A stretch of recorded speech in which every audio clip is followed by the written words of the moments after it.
Vous avez vu, cette séance a été consacrée depuis ce matin à une large discussion autour des problèmes de violence urbaine qui interviennent malheureusement ces derniers temps sur tout le territoire. Donc les élus ont examiné ce dossier en faisant preuve bien évidemment de sincérité, d'implication, de clairvoyance, sans vouloir stigmatiser qui que ce soit. Donc nous avons posé le problème et je viens encore de discuter avec monsieur le préfet tout à l'heure pour qu'ensemble on puisse trouver des solutions. On ne peut pas se dire que tout va mal et ne rien faire. Donc le département est pleinement mobilisé dans son rôle d'acteur social en matière de prévention, en matière de médiation, en matière d'initiation. Ça, c'est notre rôle. Mais chacun doit trouver sa place dans les mesures qu'on doit mettre en place. Et donc ça a été le premier volet des discussions de ce matin. Comment lutter contre les violences urbaines, comment rassurer nos populations, comment donner à tout un chacun la possibilité de réaliser son projet de vie. Votons un premier rapport qui est le pacte département et territoire avec un volet social extrêmement important.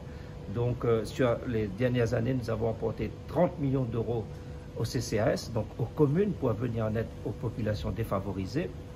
Et nous allons continuer à le faire avec le pacte département et territoire.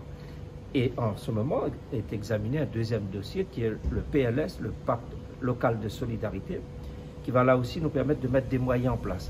Il faut des moyens humains, il faut des moyens financiers et il faut des opérateurs. Les opérateurs, ce sont les communes, ce sont les associations avec lesquelles nous travaillons.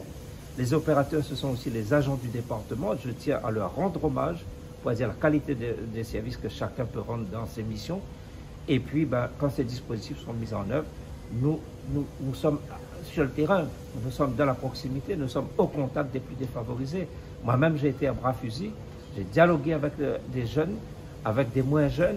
J'entends les problèmes que chacun peut rencontrer, mais si ensemble, on ne se met pas à trouver des solutions, eh bien, ça n'avancera pas plus que ça.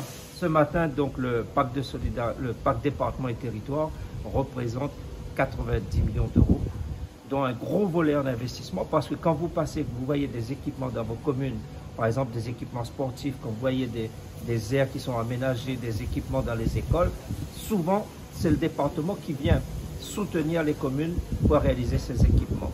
Donc 90 millions, donc 75 millions en investissement, c'est de l'aménagement du territoire.